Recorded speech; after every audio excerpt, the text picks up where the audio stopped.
So guys, if you intend to immigrate to Canada using a visitor's visa, there are some things that you shouldn't do, because if you do them, you are in trouble.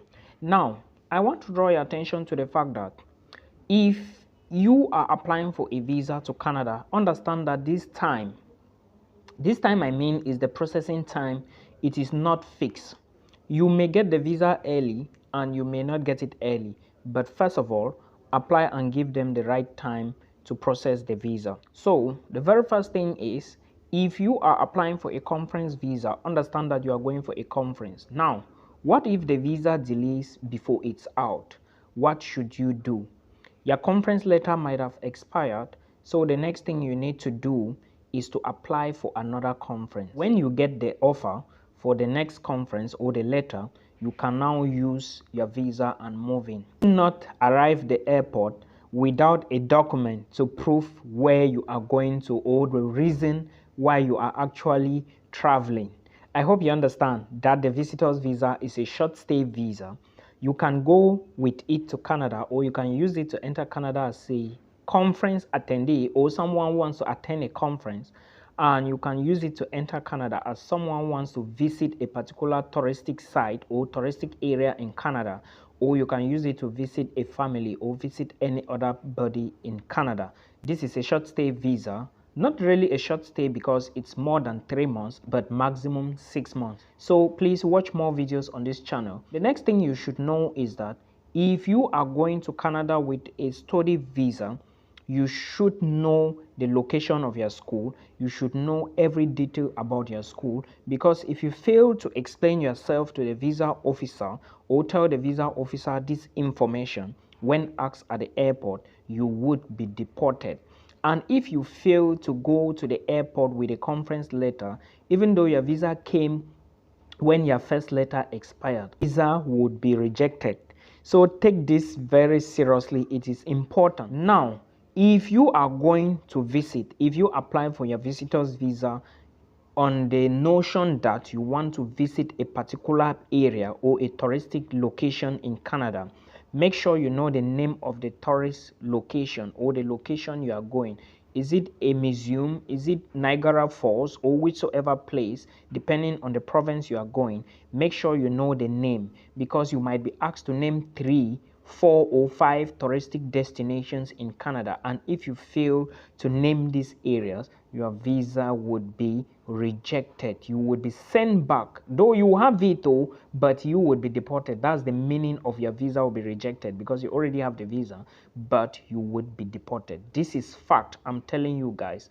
Now, another thing you should know is that if you are on a visitor's visa and you enter Canada without a hotel booking, because some people, their visas are granted without their hotel bookings. But first, if you book the hotel and before you travel, your booking expired, you have to book again, because you cannot be going as a visitor to visit a particular area and you do not know where you are going to live. You do not know where you are going to stay. If you want to visit somebody, get the house address and the accommodation details. If you are going for a touristic purpose or a conference, get your hotel reservation or something, you understand.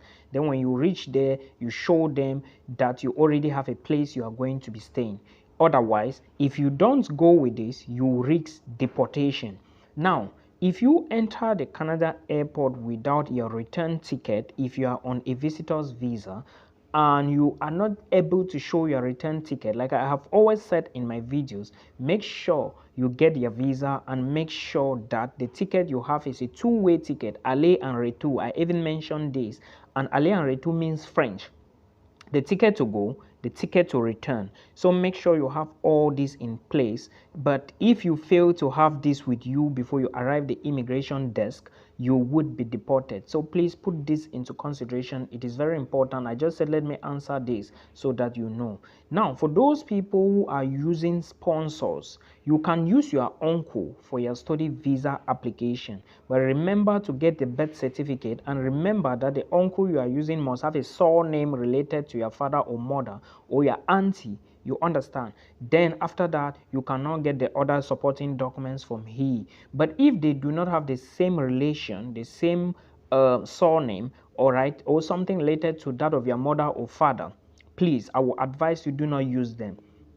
And when you are using these people, make sure you explain to the visa officer that this person is my uncle, this person is my auntie. Then you show more evidence about that. Otherwise, you risk not getting the visa. This is just an update I wanted to encourage you to apply or to put into consideration. Now, for those who are moving to Canada, know that if you apply for admissions now, by January you have your offer letter, then you apply for your visa by January or February. By May, you have your visa, you can travel to Canada. Some people will usually say that you can wait till the resumption of your school date. You can wait, but to me, if the visa is granted, you should wait for the start date of your program before you move. But the most important thing is should be the visa. However, if you choose to go in early enough, note that this is serious.